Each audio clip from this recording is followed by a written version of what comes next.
Bonjour et dans cette vidéo, on va parler de les contrôles proportionnels intérieurs dérivés qui s'appelle PID. On va commencer pour définir qu'est-ce qu'est un PID.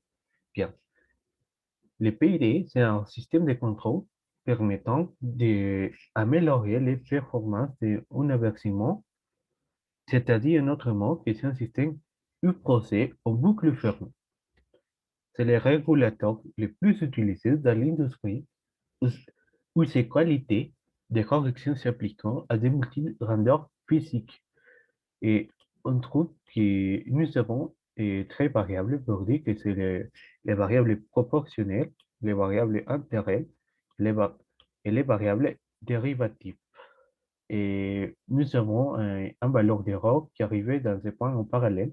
Nous avons voir les parallèles et un point d'addition pour ces deux variables principalement.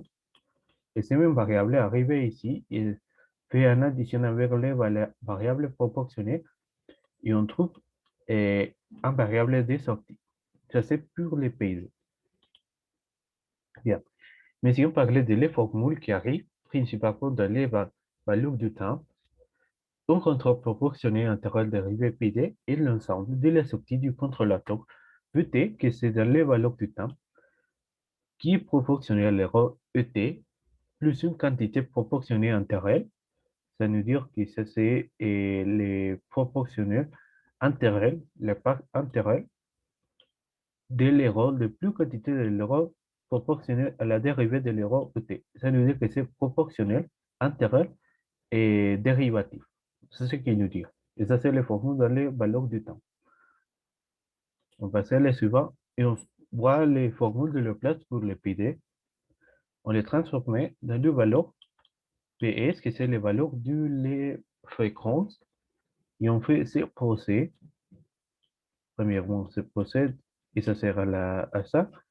Et finalement, avec tous les pas, on trouve que ça c'est les valeurs pour les domaines de Laplace, c'est-à-dire les valeurs de les fréquences pour les PID. Ça c'est la représentation du diagramme de bloc du PID, les variables proportionnelles, les variables intérêts et les variables dérivatives. Et ça c'est avec une comparaison, et ça c'est les valeurs de, comment dire, une valeur d'addition pour chacune variable et une valeur de sortie. Si on regarde la représentation de Laplace, ça nous dit qu'il est nu, que ça c'est la représentation d'un contrôlateur PID et ça c'est tout pour la vidéo.